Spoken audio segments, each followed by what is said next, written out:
Sign Me Up. By Carla and Martin Gelbaum. Reno, Nevada. Martin Gelbaum. Nobody at my first SGI meeting had a term for the symptoms described by the Vietnam veteran there. All he knew was that these symptoms, the ones he'd brought home from the front, sudden outbursts and hostile feelings, had completely vanished since practicing Nichiren Buddhism. Others shared their own human revolutions, personal stories of deep character transformation. Just a few years earlier, both my parents had begun to talk of taking their lives. As their child, I felt their suffering as my own. I didn't know if Buddhist practice would work for me, but I determined to give it the old college try. I had two wishes at the outset of my practice, not yet strong, well-formed prayers, to have a good path in life and to transform my miserable family situation. I was 19, the year 1970. Carla Gelbaum, my own mother, a child refugee of Nazi Germany, fled her homeland in 1939 to the US with her mother and two siblings. Because of those searing experiences, both my mother and I were quite wary of people, especially large, organized groups of people. As a result, we lived a rather isolated life. However, at the outset of my Buddhist practice, I began reading The Human Revolution, Ikeda Sensei's account of the struggle of his mentor, Josei Toda, to rebuild the Soka Gakkai after World War II. Through his writing, I could sense their intense shared commitment to world peace and the happiness of all people. His example encouraged me to actively practice in my local district and participate in the Young Women's Fife and Drum Corps. My mother was among the first to notice positive changes in me, a greater degree of openness to others and a growing sense of hope, and decided to join as well. The more I engaged with the SGI, the more I read Sensei's writings, the more I felt empowered to set big goals and live boldly. Recalling my dream of becoming an artist, I reapplied for my Bachelor of Arts and regained a full tuition scholarship that I'd abandoned. Guidance from Sensei that I held dear at this time had to do with laying the foundations of a victorious life. A solid foundation is essential in all things. No building or house can stand without a foundation. The same is true in life. And the time to construct that foundation is now, during your youth. Discussions on Youth, p. 24. Many teachers I'd encountered in the movements and groups I'd looked into seemed to be peddling an escape from reality or a shortcut through it. I was moved by Sensei's compassion and intrigued by the realistic life philosophy of the SGI. In 1970, I had the opportunity to attend a youth training course in Japan, where I met Sensei. You can tell a lot about a person by the way they interact with others.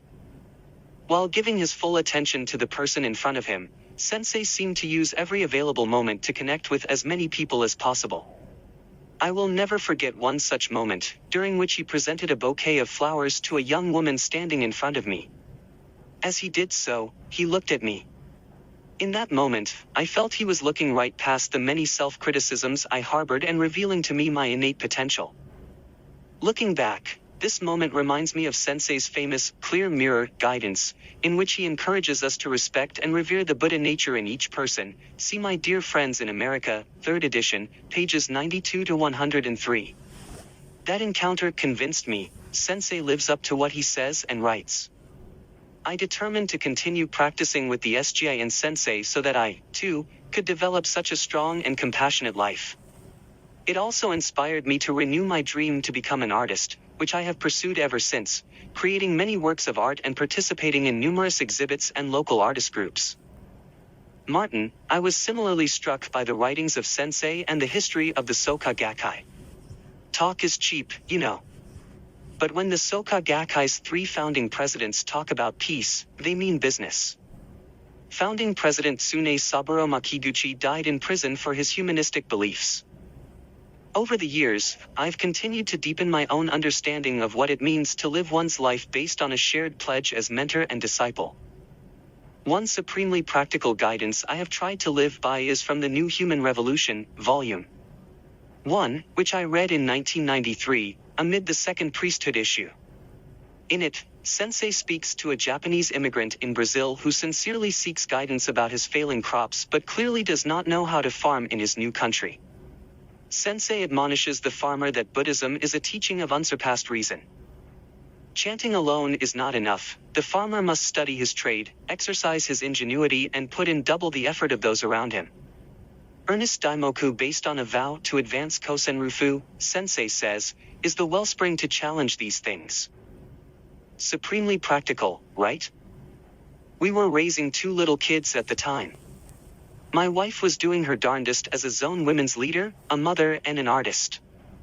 My own salary barely covered the mortgage, but I gave my all at work and in my responsibilities as a region men's leader to protect our local SGA organization.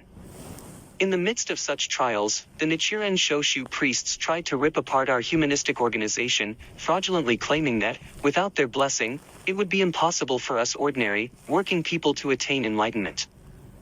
Buddhism, a religion of and for the people, teaches that great obstacles are, in fact, precious opportunities for growth. Both my beloved wife and I can say that every aspect of our lives, our parents, our children, our work, and our marriage, benefited immensely because of our struggle alongside our fellow members and Sensei. Also, by applying Sensei's guidance about work, I was able to introduce, implement, and even create many important software technologies at my job. With the results in, it's clear.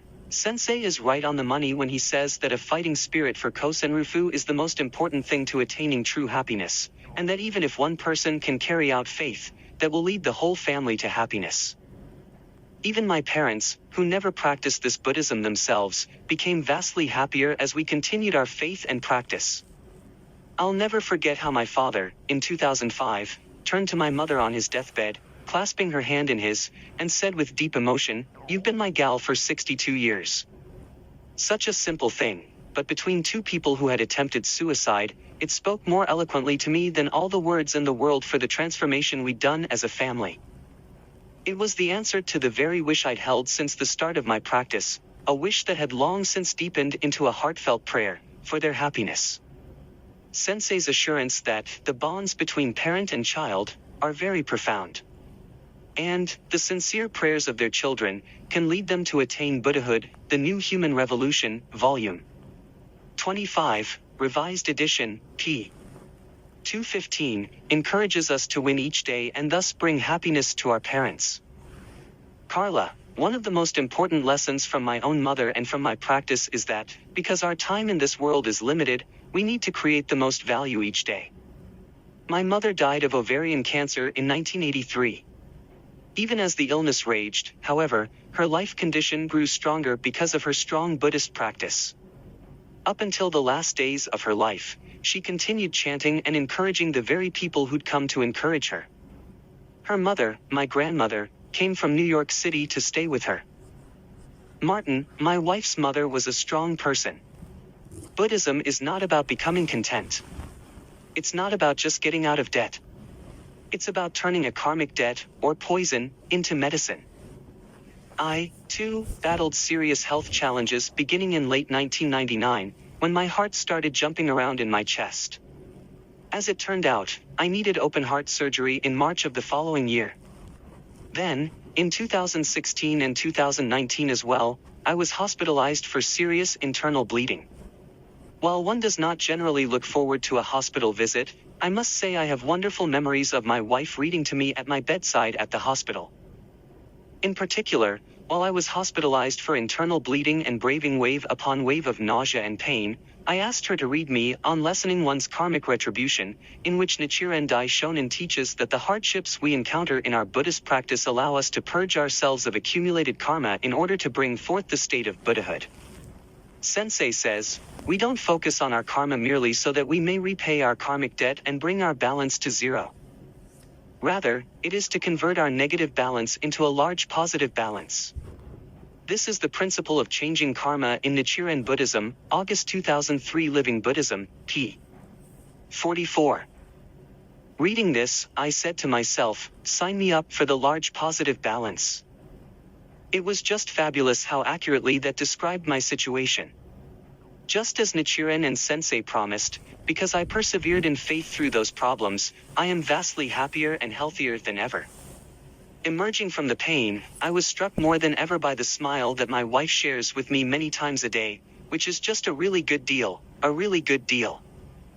Carla, we deeply love and appreciate our children, grandchildren, and everyone in our family. It's not a given that children will like their parents or want to communicate with them, but our children do. Not for all the money in the world can you buy a happy family. We're determined to continue growing as people, bearing in mind Sensei's words to the effect that if parents change a centimeter, their children will change a meter. We can see actual proof of this wisdom because our children and grandchildren are advancing so much in their lives. Recently, we moved to Reno, Nevada, to be close to our son, daughter-in-law, and our 3 grandchildren. The move itself was quite a feat. In less than 3 months, we packed and unpacked more than 45 years of married life in California and have embarked on a new and challenging adventure here in Reno. We feel certain that the families we transformed and the one we're building together are the result of strong, united prayer and action based on the wisdom of Sensei and Nichiren Buddhism. Question: what advice would you give the youth?